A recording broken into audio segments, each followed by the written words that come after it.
Firstly, David, congratulations on being appointed as Cumbernauld Colts manager. First and foremost, your initial reaction to that appointment? Yeah, obviously it's bittersweet. I'm delighted first and foremost to be offered this opportunity, but also I'll be losing a friend as well as in a professional capacity. A very good coach and manager as well. So yeah, it'll be strange. We have to try and fill that void that the manager's going to be leaving. With his character and personality and charisma, and then on a footballing sense as well. We've got to just continue the good work that he put in for the 7 years that he was here. When you came in 12 months ago, you came in as first team coach. Could you have seen yourself then as quickly as 12 months later becoming first team manager here at Cumbernauld Colts? Probably not. No, that wasn't personally in my plan. It was certainly just to come here and enjoy the coaching side of it. I do like being on the coaching field and working with the boys closely and talking to them in a coaching sense. So it will be slightly different. I'll find my own style. I'll ask for advice from the manager, and James has said that he's open to phone calls and the advice that's going to come with that. So I'll definitely be tapping into that. But yeah, I'm looking forward to finding my own style, how that works. But no, I'll try not to change. That's at the end of the day, you just got to be yourself and see what happens.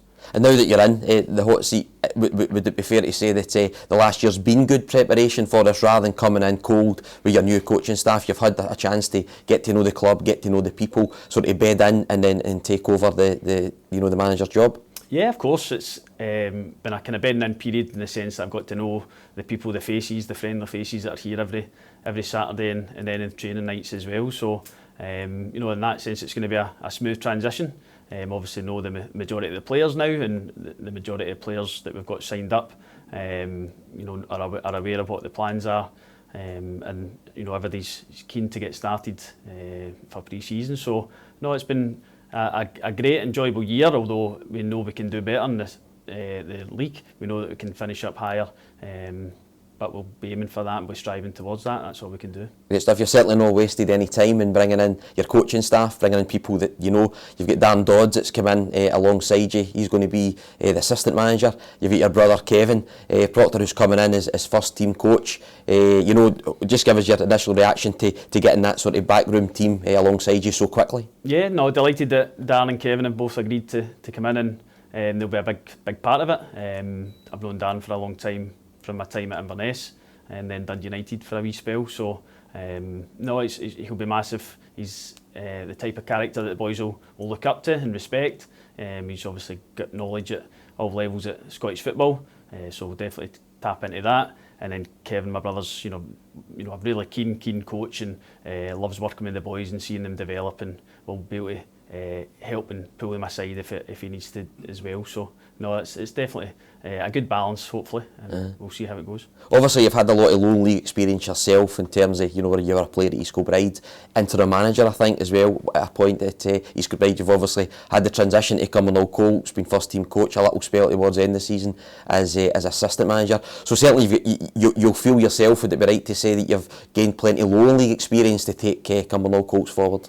Yeah, I think you're right in saying that. When I first started playing with East Kilbride in 2016, there's been quite a lot of changes to the league, and James has touched on how strong it is at the moment, and it's only getting stronger. And it could have a Cowdenbeath possibly coming in, or it could be a Pollock or a Darvo or Auchinleigh Talbot, or it could be a Trinent or Pennycook. So these are strong teams that are coming up or possibly coming down from League Two. So we can't be complacent. We need to make sure that we don't take our position in the league for granted, and that we keep striving to improve and keep pushing up the league. Obviously, you know a lot of the players well. A number of the players from this past season's squad have re-signed for next season, but I'm guessing you'll be looking to possibly bring in a few more over the coming months. So even though it's the end of one season, you'll have a lot of work to do before the guys start back pre-season training, try to bring in some new faces. Yeah, definitely. Knowing the work's been going on in the background, going and watching games. Kevin's been going and watching games as well. James is still going and watching games for us, and again we'll be tapping into that. And he's offered to take up his time to help us with that. So we have an awareness of the players that are around this area and the west of Scotland or the division below, or it could be fellow loan league players or from the leagues above. So we're definitely doing our homework, and then we'll see if we can get a good group of hungry players that are wanting to develop and the desire to push up the league. And just finally, obviously looking ahead to the season ahead, before we go into that sort of question, in terms of when are the lads going to be coming back in for pre-season training, and have you got any plans for pre-season games? I know we've got the NL Cup coming up at the start of July. Yeah, so we'll start back on Saturday the 4th of June, so that gives the boys maybe 6 or 7 weeks off. We'll send out a wee close season programme. They can maybe start light and then start to build it up, but most boys look after themselves anyway nowadays, so they'll be going to the gym, they'll be doing their wee runs, maybe their 5Ks and whatnot. So we'll give them a wee programme, and then we'll look to hit the ground running on Saturday the 4th of June. We're speaking to a few clubs just now for some pre-season friendlies, so we'll hopefully get them in the diary. And the NL Cup's a great competition to be involved in. A great facility, hopefully a good day, the Saturday, Sunday, a lot of football to be played, so hopefully we've got a squad in place that we can maybe split it and are robust enough to be able to cope with the 2 games in 2 days. But no, exciting to look forward to anyway. Great stuff. And I know you're just in the manager's seat, but looking ahead to next season, what would be your initial sort of ambitions from an initial perspective in terms of what you're looking to achieve next season?